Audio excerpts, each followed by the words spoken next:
My mother wore black at my celebration because I did not invite my golden child brother, who ruined all my milestone. What happened next shut her up instantly. My brother Kevin has systematically destroyed every milestone in my life, while our mother stood there making excuses for why her precious baby boy just gets a little overexcited sometimes. My high school graduation, he showed up drunk and threw up in the parking lot, right as I was walking to get my diploma, so everyone was watching him instead of me. Mom said he was just nervous about his own future, and we needed to be understanding. My college acceptance celebration dinner, he announced that college was a scam and I was wasting everyone's money, then stormed out, leaving me crying at the restaurant. Mom followed him to make sure he was okay and never came back. When I got my first real job, Kevin spent the entire family dinner explaining why my career choice was stupid, and I'd probably get fired within a month. Mom laughed and said he was just jealous because I was growing up so fast and leaving him behind. Every birthday, Kevin would show up late, demand to be the center of attention, and throw a tantrum if anyone spent too long talking to me. On my 21st birthday, he pretended to have a panic attack because I was getting more presents than him. Mom made everyone stop celebrating to comfort him, and we never even cut the cake. My college graduation, he brought his new girlfriend, who he'd been dating for 3 days, and proposed to her during my party. Everyone spent the rest of the night congratulating them, while I sat alone in my cap and gown. Mom said it was beautiful that he wanted to share such a special moment with the family. When I got engaged, Kevin told my fiancé that I'd been in love with someone else right before we met, and was probably settling. Then he spent weeks calling my fiancé to share made-up stories about my past relationships. Mom said boys will be boys, and he was just being protective. At my actual wedding, Kevin gave a 40-minute best man speech, even though he wasn't the best man, where he told embarrassing fake stories about my childhood, and ended by saying he gave the marriage 2 years tops. This pattern continued for 29 years. Kevin ruined everything from my job promotions to my baby shower to my housewarming party. He'd either cause a scene, fake an emergency, or find some way to make himself the victim so everyone would focus on him. Mom enabled every single incident with excuses about how Kevin was struggling or stressed or just expressing himself differently. She'd say I was the strong one who didn't need as much attention, and I should be proud that I was stable enough to support my brother through his difficulties. Now I'm planning my 10-year anniversary party. My husband and I saved for 3 years to throw a really nice celebration at a beautiful venue with all our friends and family. We sent invitations 2 months ago to everyone except Kevin. When Mom got hers, she immediately called demanding to know where Kevin's invitation was. I told her he wasn't invited because he's ruined every important event in my life, and I wanted one special day without his drama. She completely lost it, saying I was being cruel and vindictive and that family supports family no matter what. She threatened not to come if Kevin wasn't invited. I held firm and said that was her choice, but Kevin wasn't welcome. She's cried about how this will destroy Kevin. She's raged about how selfish I am. She's tried guilt, saying Dad would be disappointed in me if he was still alive. The party was last Saturday. I was actually nervous Mom would bring Kevin anyway, but she showed up alone wearing all black like she was at a funeral. She spent the cocktail hour telling everyone who would listen that Kevin was excluded from his own sister's celebration and how it was breaking her heart. During dinner, Mom stood up during the toast time even though she wasn't scheduled to speak. She clinked her glass and said she wanted to say something important. She started talking about family and forgiveness and how some people hold grudges over silly misunderstandings. She was building up to some grand speech about Kevin when my husband's cousin Beth interrupted. "Excuse me, are you talking about Kevin who got arrested at Thanksgiving for attacking his stepfather? Because that wasn't a misunderstanding, that was assault." Mom tried to deflect, but then my friend Amber spoke up. "Wait, is this the same Kevin who stole money from the memorial fund when your dad died? I remember you crying about that for weeks." More people started chiming in. My coworker mentioned how Kevin had shown up drunk to my work and got me written up. My husband's brother talked about Kevin calling him before our wedding, trying to convince him I was cheating. My aunt brought up how Kevin had faked cancer to get attention during my pregnancy. Every single person had a Kevin story, and Mom was standing there frozen as 20 years of her enabling got exposed in front of everyone. But the real shock came when my cousin Lisa stood up, and the entire room went dead silent because everyone could tell she was about to say something huge. Lisa looked straight at Mom and said she needed to tell everyone what really happened at Kevin's last intervention 3 years ago, that the family tried to keep quiet. Mom's face went white and she opened her mouth, but Lisa kept talking. She said Kevin didn't just show up drunk to that intervention. He actually attacked our uncle when confronted about stealing money from multiple family members. Mom paid for the uncle's medical bills and made everyone promise never to speak about it to protect Kevin's reputation. I felt my stomach drop because I had no idea about any of this. Lisa's voice got louder as she said she only stayed quiet before because Mom begged her to think of Kevin's future. But watching Mom wear black to my celebration and try to guilt everyone changed Lisa's mind about protecting family secrets. Another cousin I barely knew stood up from the back of the room and added that Kevin borrowed $5,000 from him 2 years ago, claiming it was for rehab. But he saw Kevin at a casino the next week. Mom knew about it and told the cousin to be patient because Kevin was struggling. My aunt pushed her chair back and revealed that Kevin showed up at her house last Christmas demanding money, and when she refused, he took jewelry from her bedroom. Mom returned the jewelry quietly and asked my aunt not to press charges because it would destroy Kevin. The stories kept coming, and each one showed the same pattern over and over. Kevin does something terrible. Mother covers it up and makes excuses, and everyone else is expected to stay quiet to protect him. My husband squeezed my hand under the table as I realized the enabling went so much deeper than I ever knew. There were crimes and thefts and violence that Mom had been hiding for years.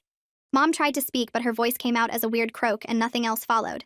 She looked around the room at all these people who were telling the truth about Kevin, and she couldn't spin it or make excuses because there were too many witnesses all saying the same things. Beth stood up again and said she needed to add something else that was important. Kevin's arrest at Thanksgiving wasn't his first. It was his third arrest in 2 years, and Mother has been bailing him out and hiding it from the whole family. My husband's best friend cleared his throat and mentioned that Kevin called him 6 months ago trying to borrow money using my name, claiming I was in financial trouble and too proud to ask. When he called me to check on me, he realized Kevin was running some kind of scam using my reputation. I found my voice and asked Mom directly how much money she'd given Kevin over the years. She wouldn't answer and just stared at her plate, but my aunt said she knew Mom took out a second mortgage on the house to pay Kevin's debts. The number had to be in the hundreds of thousands of dollars at this point. Mom stood up and her voice shook when she said she did what any mother would do to protect her child. But Lisa cut her off before she could finish and said no. A real mother would have let Kevin face consequences instead of enabling him to hurt more people. The room erupted with people agreeing and sharing even more stories I'd never heard. My coworker stood up and talked about the time Kevin showed up at my workplace so drunk that I got written up for the disruption. She said Mom actually called my boss afterward to make excuses for Kevin instead of apologizing to me for what happened. Another person mentioned Kevin stealing from their car at a family barbecue. Someone else brought up Kevin spreading lies about them to their employer. Every single person had been hurt by Kevin in some way, and Mom had either covered it up or minimized it, or made them feel bad for being upset about it. Mom stood up fast and announced she was leaving because she wouldn't stay somewhere where her son was attacked by people who don't understand his struggles. She grabbed her purse from the back of her chair and headed for the door with quick, angry steps. I stood up too, and my legs felt shaky, but I managed to say that if she leaves now, she's choosing Kevin over me one final time, and I'll know exactly where I stand. She froze at the door with her hand on the handle, but she didn't turn around to look at me. My husband walked over to Mom and said quietly but firmly that she's hurt me for 29 years, and tonight was supposed to be about celebrating our marriage, not about her guilt over Kevin. He asked her to please just leave if she can't be happy for us. Mom turned around with tears streaming down her face and said, "I've always been the strong one who didn't need her as much as Kevin did." Lisa laughed, but it sounded bitter and harsh, and she said that's exactly the problem. Mother created a monster by treating me like I didn't matter. Mom looked at Lisa like she'd been slapped, and then she turned and walked out the door. The room went completely silent for what felt like forever. Nobody moved or spoke or even seemed to breathe. Then my husband's mother stood up with her glass raised and proposed a toast to me, saying I deserve to be celebrated without drama for once in my life. Other people started raising their glasses, and the tension in the room broke a little bit. The party slowly recovered over the next hour, and people came up to me one by one to apologize for staying quiet about Kevin for so long. They all said basically the same thing, that they didn't realize how bad it was until they heard everyone else's stories tonight. My aunt hugged me and cried and said she was sorry for not protecting me better. Lisa came over and said she should have spoken up years ago, but she was afraid of causing family drama. I told everyone I understood, and I was just grateful they finally told the truth. My husband and I ended up having a beautiful evening despite all the drama at the beginning. We danced and laughed and celebrated with people who actually cared about us. I felt lighter than I have in years, like some huge weight had been lifted off my shoulders. For the first time ever, I didn't feel crazy for being angry about Kevin's behavior, because everyone validated that it was real and wrong and not just me being sensitive or holding grudges. The next morning, I woke up to 47 text messages from various family members. My phone kept buzzing on the nightstand, and I finally picked it up to look. Some messages were supportive, saying they were proud of me for standing up to Mom. Some were angry at me for embarrassing Mother in front of everyone at what was supposed to be a celebration. Some were asking what happens now with the family, and whether there would be some kind of meeting to talk things through. I didn't respond to any of them right away because I needed time to process everything that happened. Around noon, I finally started going through the messages, and most of them were supportive. But then I got to the one from my mother. She sent it at 3 in the morning, so she must have been up all night stewing about what happened at the party. The text was long and rambling and said I humiliated her in front of everyone, and she couldn't believe I let people attack Kevin when he wasn't even there to defend himself. She went on about how family is supposed to protect each other, and I turned everyone against my own brother. There was nothing in the message about the intervention story Lisa told, or the theft, or the arrests, or any of the actual things people said about Kevin. She just kept saying I embarrassed her, and made her look like a bad mother when all she ever did was try to help both her children. I read it 3 times, and each time I got angrier because she still didn't get it. She was making herself the victim again, just like she always did with Kevin. I sat there for maybe 20 minutes trying to figure out what to say back because part of me wanted to write this huge long response explaining everything. But then I realized she wouldn't hear it anyway, so I just typed back that I didn't let anyone attack Kevin. I let people tell the truth, and if the truth made her look bad, then maybe she should think about that. I hit send and put my phone down, and my husband asked if I was okay. I told him I was done trying to make my mother understand because she was never going to admit what she did wrong. She didn't respond to my text at all, which was probably for the best, because I didn't have the energy for another fight. Lisa called me around 2 in the afternoon, and she sounded nervous when I answered. She apologized right away for dropping the intervention story without warning me first. I could hear her voice shaking a little, and she said she'd been planning to stay quiet, but watching my mother try to manipulate everyone at the party made her so angry she couldn't keep it in anymore. She talked really fast, explaining that she felt guilty for years about keeping that secret, and seeing my mother wear black to my celebration like she was mourning pushed her over the edge. I told Lisa she didn't need to apologize because what she did was brave, and I was grateful someone finally spoke up. She started crying on the phone and said she should have done it years ago instead of letting my mother guilt her into silence. We talked for almost an hour about all the times Kevin hurt people, and my mother covered it up. Lisa mentioned she'd been in therapy dealing with the family stuff, and her therapist helped her see how wrong it was to keep protecting Kevin. By the end of the call, we both felt better, and Lisa said she was glad the truth finally came out, even though it was messy. My aunt called me that evening and said she needed to tell me something she didn't want to bring up at the party. Her voice sounded tired and sad, and she explained that Kevin had been stealing prescription medication from her medicine cabinet during family gatherings for at least 5 years. She noticed pills going missing after holidays and birthdays, but she didn't want to believe it was Kevin at first. Then she caught him coming out of her bathroom one Thanksgiving with his pockets full, and she confronted him about it. Kevin cried and said he had a problem and begged her not to tell anyone. My aunt made him promise to get help, and she thought that would be the end of it. But the pills kept disappearing at every family event after that, and when she told my mother about it, my mother said it was just a phase, and Kevin would grow out of it. My aunt was crying by this point, saying she was so sorry she didn't do more to stop him. She felt guilty for not calling the police or forcing him into treatment. I told her it wasn't her fault because my mother manipulated everyone into thinking they were helping Kevin by staying quiet. After we hung up, I just sat there feeling sick to my stomach. The conversation with my aunt changed something in my head because I started seeing the whole pattern differently. My mother hadn't just been making excuses for Kevin's bad behavior at parties and family events. She'd been actively covering up criminal activity and lying to everyone about how serious his problems really were. The stealing, the drugs, the violence, the arrests, all of it was way worse than anyone knew because my mother spent years hiding the truth. She paid off people and made them promise not to talk, and told everyone Kevin just needed more support and understanding. But really, she was protecting him from any consequences and letting him keep hurting people.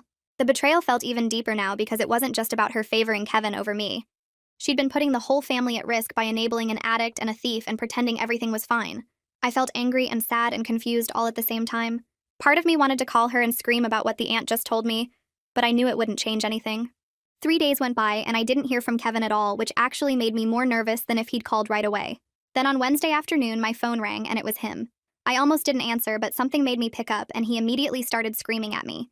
His voice was so loud I had to hold the phone away from my ear, and he was yelling about how I turned everyone against him and ruined his relationship with the family. He called me horrible names and said I was a liar, and everyone at the party was a liar too. He went on and on about how he never did any of the things people accused him of, and it was all exaggerated or taken out of context. He didn't apologize for anything or even acknowledge that maybe some of the stories were true.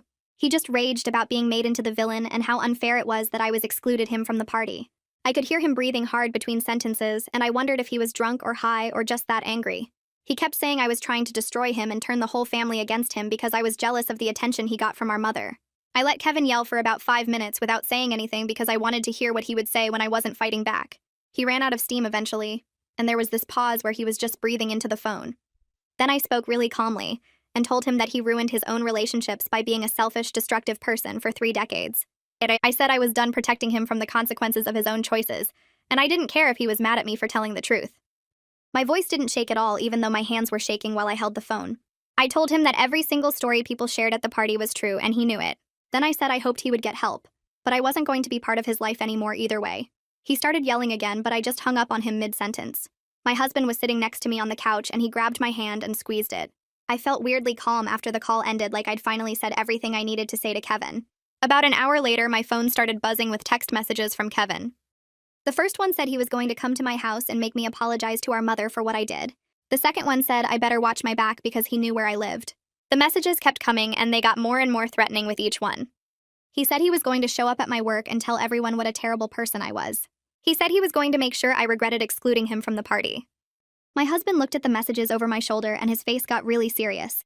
He told me to stop reading them, and he took my phone and started taking screenshots of every single message Kevin sent. There were maybe 15 texts total, and some of them were scary enough that my husband said we needed to file a police report right away. I didn't want to at first because I thought it would just make things worse, but my husband said Kevin was making direct threats, and we needed to protect ourselves. We drove to the police station that evening and talked to an officer at the front desk. My husband showed him the screenshots of Kevin's texts and explained that Kevin had called earlier making threats too. The officer took us seriously right away, which surprised me because I thought they might say it was just a family argument.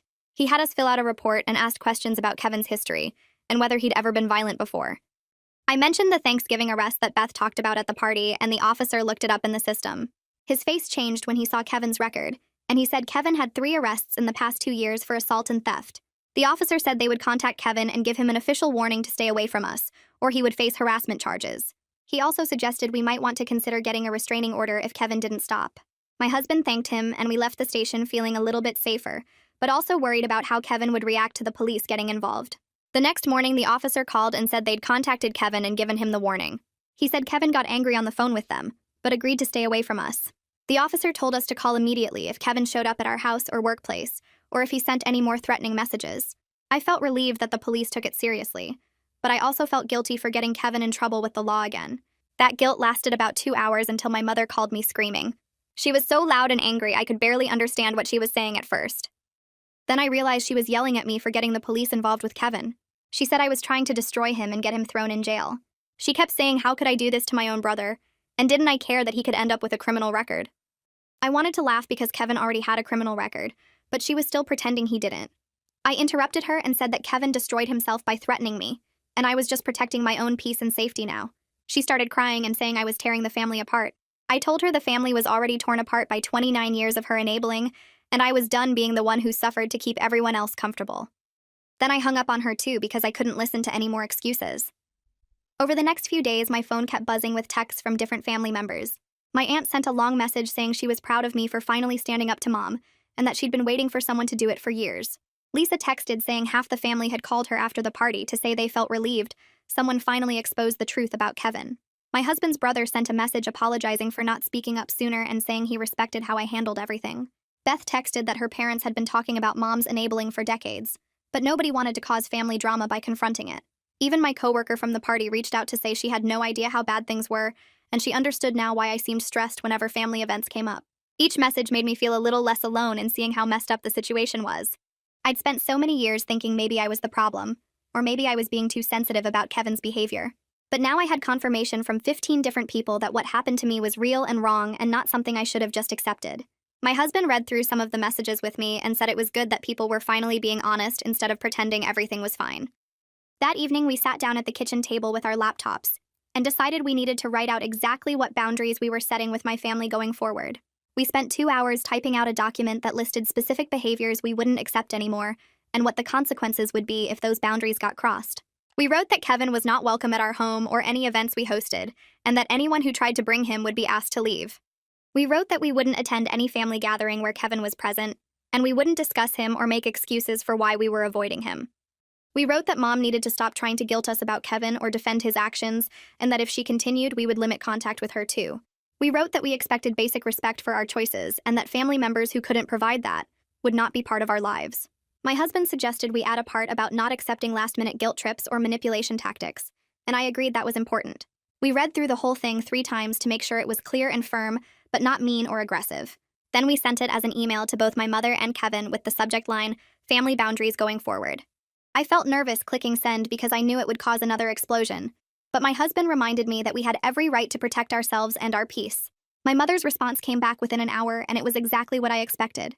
She wrote that I was being cruel and unreasonable, and that family is supposed to forgive and support each other no matter what. She said I was holding grudges over things Kevin didn't even remember doing, and that I was punishing him for having a harder time in life than I did. She wrote that Dad would be so disappointed to see me tearing the family apart over petty disagreements and hurt feelings. She said real love means accepting people's flaws and helping them through their struggles, instead of abandoning them when they need you most. She didn't acknowledge a single specific thing Kevin had done, or any way she'd enabled his behavior. She didn't apologize for wearing black to my party or trying to guilt everyone during her speech. She just kept saying I was wrong for setting boundaries and that I should be the bigger person and let everything go. I showed the email to my husband, and he shook his head and said she was never going to take real accountability for any of it. That's when I realized he was right, and I needed to accept that my mother would probably never admit the damage she'd caused or understand why her favoritism hurt me so badly. I made an appointment with my therapist for the next week because I knew I needed help processing the grief of not having the mother I deserved. In the session, I cried, talking about how I'd always hoped that someday Mom would see what she'd done and apologize, and we could have a real relationship. My therapist helped me understand that I was mourning the loss of a fantasy relationship that never actually existed, and that accepting reality was painful but necessary for moving forward. She said I could grieve what I didn't get while still protecting myself from further harm, and those two things weren't contradictory. 2 weeks after the party, I was at work finishing up some paperwork when the receptionist called my extension and said there was someone in the lobby asking for me. I walked out to the waiting area and froze when I saw Kevin standing there looking angry and agitated. He started yelling about how I'd ruined his life and turned everyone against him, and I needed to fix it right now. I backed up and told him he needed to leave immediately because he wasn't supposed to contact me.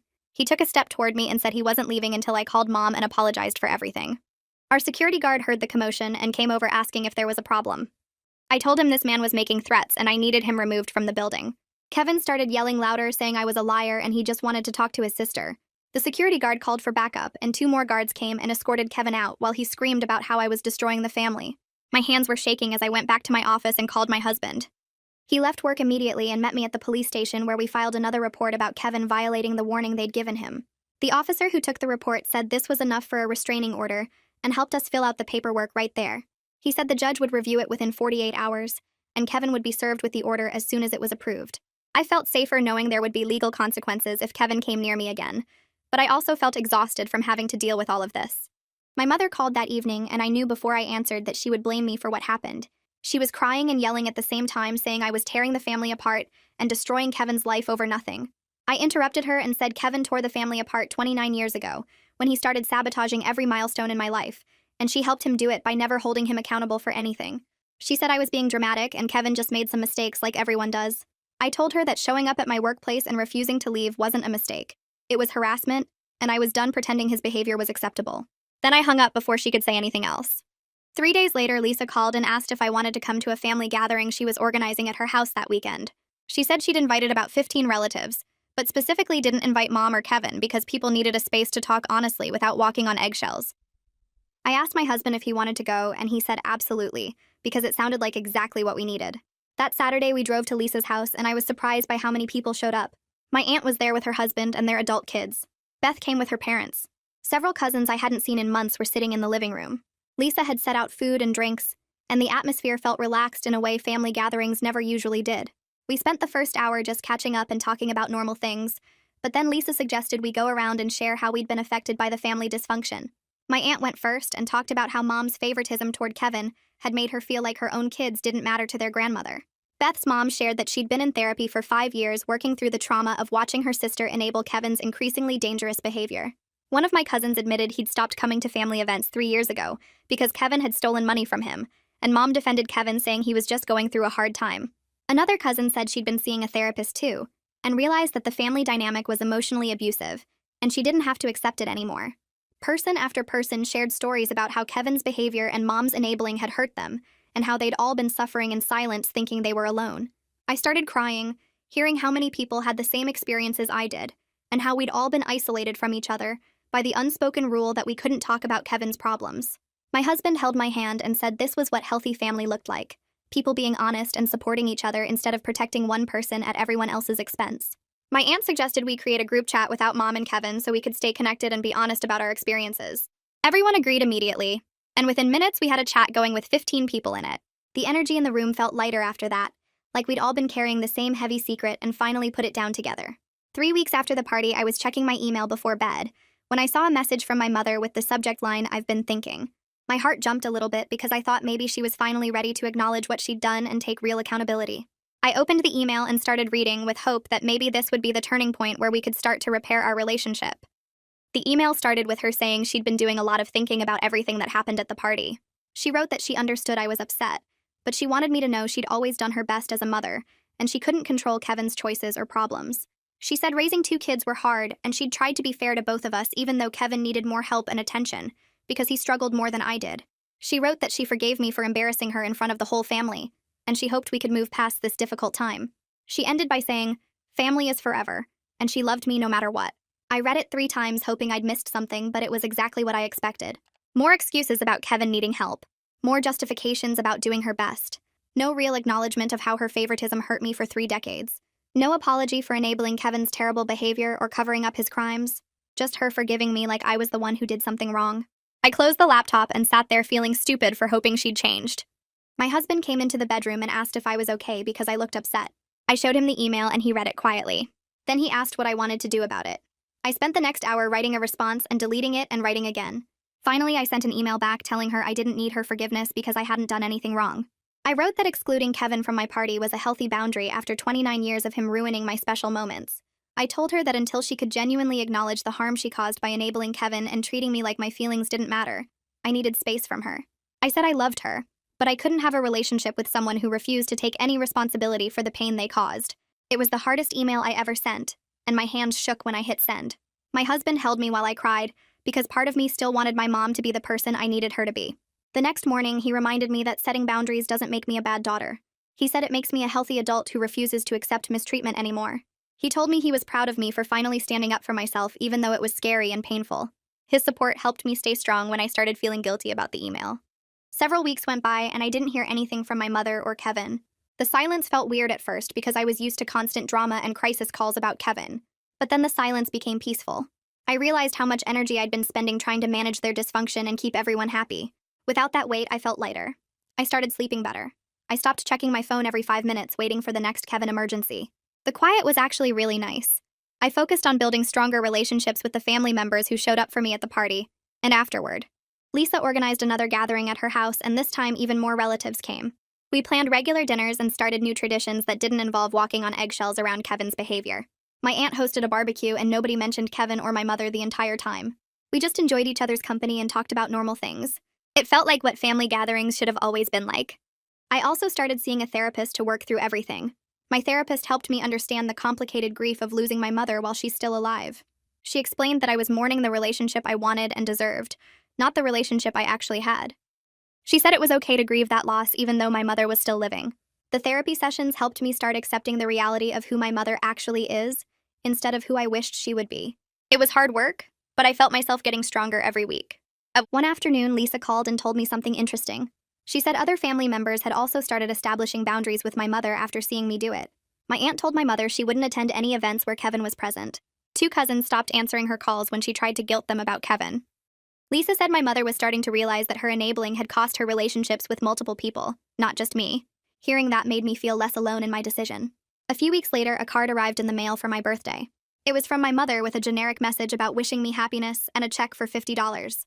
There was no acknowledgement of our conflict or any real attempt to repair the relationship. Just surface-level gestures like nothing had happened. The card felt empty and meaningless. I showed it to my husband and asked what he thought I should do. He said I needed to decide what kind of contact I was comfortable with and stick to that boundary. I decided not to cash the check or respond to the card because I didn't want to send mixed signals about my boundaries. Accepting the money or thanking her would make it seem like everything was fine when it wasn't. My husband supported this decision completely. He reminded me that I get to decide what contact feels right for me, and I don't owe anyone an explanation. About a week after my birthday, Lisa called with news. Kevin had been arrested again, this time for theft from a store. She said my mother tried to bail him out like always, but she couldn't because she'd run out of money. Apparently, all those years of covering Kevin's debts and legal fees had drained her savings. Lisa told me that my mother was finally facing the reality that her enabling didn't help Kevin at all. It just delayed his consequences and made his problems worse. Part of me felt sad hearing that, but mostly I just felt relieved that it wasn't my problem anymore. That same week, my husband reminded me that our actual anniversary was coming up on Thursday. We decided to skip any big celebration after everything that happened at the party, and just stay home together. He ordered takeout from the Italian place where we had our first date, and we ate on the couch watching old movies. We talked about the party and how awful the drama was, but also how it finally forced everything into the open. He said he was proud of me for holding my boundaries even when it was hard. I told him I couldn't have done any of it without his support. We agreed that the healthier family boundaries were worth all the conflict and stress. It felt good to just be together without any chaos or manipulation. Later that night, I got a text from my aunt saying she wanted me to know something. She wrote that watching me exclude Kevin and stand up to my mother gave her the courage to address her own toxic family situation with her sister. She said she'd been making excuses for her sister's behavior for years, just like my mother did with Kevin. Seeing me finally say enough was enough inspired her to set her own boundaries. She thanked me for showing her that it was possible to love family members while still protecting yourself from their harm. Reading that message made me cry because I never thought my decision would help anyone else. It felt good knowing something positive came out of all the conflict.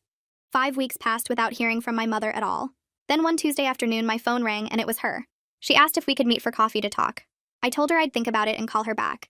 I talked to my husband about whether I should go, and he said it was my choice, but he thought I should bring him along for support. I called my mother back the next day and said I'd meet her, but my husband was coming with me and I was only willing to talk if she was ready to have an honest conversation. She agreed, and we set a time for Saturday morning at a coffee shop near our house. When Saturday came, my husband drove us to the coffee shop and we walked in together. My mother was already sitting at a corner table with 3 cups of coffee waiting. We sat down and she immediately started talking about how hard things have been with Kevin and how she's been doing a lot of thinking. I interrupted her and said I needed her to stop and just listen for a minute without defending herself or making excuses. She went quiet and folded her hands on the table. I told her that for 30 years her favoritism and enabling damaged me in ways I'm still working through in therapy. I explained how every time Kevin ruined something important and she made excuses for him, she taught me that my feelings didn't matter and my accomplishments weren't worth protecting. I said that watching her wear black to my anniversary party like she was mourning instead of celebrating showed me exactly where I stood in her priorities. My husband reached over and squeezed my hand while I talked. My mother started crying and said she never meant to hurt me. She said she was just trying to help Kevin because he always seemed to need it more than I did. I told her that intent doesn't erase impact, and her choices had real consequences for me even if she didn't mean them to. She wiped her eyes with a napkin and said she could see now how Kevin manipulated her. She admitted that it was easier to give in to his demands and cover up his problems than to set boundaries and let him face consequences. She said she knows now that her enabling made everything worse for everyone, including Kevin. It wasn't a complete acknowledgement of everything she'd done, but it was closer to taking responsibility than she'd ever come before. I told her I was willing to work on rebuilding our relationship, but it had to be slow and it required her to respect my boundaries about Kevin. I said she needed to stop making excuses for his behavior and stop expecting me to sacrifice my peace to accommodate him. She nodded and said she would try. I made it clear that trying wasn't enough, and I needed to see actual change over time. My husband added that we appreciated her willingness to work on things, but trust had to be earned back through consistent actions. My mother agreed, and we finished our coffee talking about neutral topics like the weather and her garden. Over the next few weeks, my mother called me twice, and both times she managed to have conversations without bringing up Kevin or defending him. She asked about my work and my husband's family, and actually listened to my answers. When I mentioned that Kevin's name came up in a family group chat, she didn't jump in with excuses or try to make me feel guilty. The progress was slow and sometimes awkward, but it was something. She sent me a card for no reason that just said she was thinking of me. Small gestures that showed she was making an effort even if it wasn't perfect. I started to accept that I might never get the full apology and complete accountability I deserved from my mother. She might never fully understand how deeply her choices hurt me, or take complete responsibility for the damage she caused. My therapist helped me see that my healing didn't depend on my mother's acknowledgement anymore. I could move forward and build a healthier relationship with realistic expectations, or I could keep waiting for something that might never come. Either way, my peace didn't require her validation. Kevin doesn't try to contact me again after the restraining order gets issued. I hear through Lisa and some other family members that he's in court-ordered treatment now and actually showing up to his sessions because the judge told him he'd go to jail if he missed any. Apparently, he's facing charges for the theft and the harassment and a few other things that finally caught up with him. I don't follow his situation closely because honestly it's not my problem anymore, and keeping him out of my head feels better than knowing every detail of his mess. The restraining order stays in place and I make sure to renew it when the time comes, because I'm not taking chances that he'll suddenly become a different person. My husband never once suggests that maybe I should give Kevin another chance or try to forgive and move past everything. He never says that family is family, and I should consider reconciling. Instead, he asks me regularly how I'm feeling and if I need anything, and reminds me that I get to decide who deserves space in my life. When I have moments of guilt about the restraining order or wonder if I'm being too harsh, he sits with me and lists out specific things Kevin did over the years until I remember why I made these choices. He never makes me feel weak for having complicated feelings about my family, and he never pushes me to feel differently than I do. One night, about 3 weeks after the anniversary party, we're sitting on the couch watching TV, and he reaches over and takes my hand. He tells me he's proud of how I stood up for myself and set boundaries even when it was hard. He says watching me choose my own peace over people-pleasing showed him what real strength looks like. I start crying because nobody has ever been proud of me for protecting myself before, and it hits me how much his support has changed my whole life. He's shown me what healthy family relationships should look like by never once making me question whether I deserve respect and safety. The extended family gathering that Lisa organized becomes a regular thing. We start meeting once a month at different people's houses, and it turns into this tradition where we can all be honest without worrying about protecting Kevin's feelings or walking on eggshells around my mother's enabling. At the second gathering, my aunt mentions that she wishes we had done this years ago instead of suffering in silence. Everyone agrees, and we spend time talking about how the dysfunction affected each of us differently. My cousin shares that she stopped coming to family events for almost 5 years because Kevin's behavior was so stressful, and my mother would guilt trip anyone who complained. Another relative admits they moved across the country partly to get away from the drama. Hearing everyone's stories helps me realize that Kevin's impact went way beyond just ruining my milestones. He poisoned the whole family dynamic, and my mother's enabling made it impossible for anyone to feel safe or valued. Now we're building something different based on honesty and mutual respect. We actually enjoy spending time together without the constant tension of wondering what Kevin will do next, or how my mother will excuse it. 6 weeks after the anniversary party, I wake up on a Saturday morning and realize I feel genuinely peaceful. I have clear boundaries with my mother that she's mostly respecting, even if she doesn't fully understand why they're necessary. I have supportive relationships with family members who actually care about me, and don't expect me to sacrifice my well-being for anyone else. I have the freedom to celebrate my life and my accomplishments without Kevin's drama destroying everything. My mother and I talk on the phone sometimes and meet for coffee occasionally, but it's cautious and limited. She might never fully understand the damage she caused by choosing Kevin over me for 3 decades. She might never give me the complete apology and accountability I deserve, but I've accepted that my healing doesn't depend on her acknowledgement anymore. What matters most is that I finally chose myself, and that decision gave me the peace I'd been searching for all along.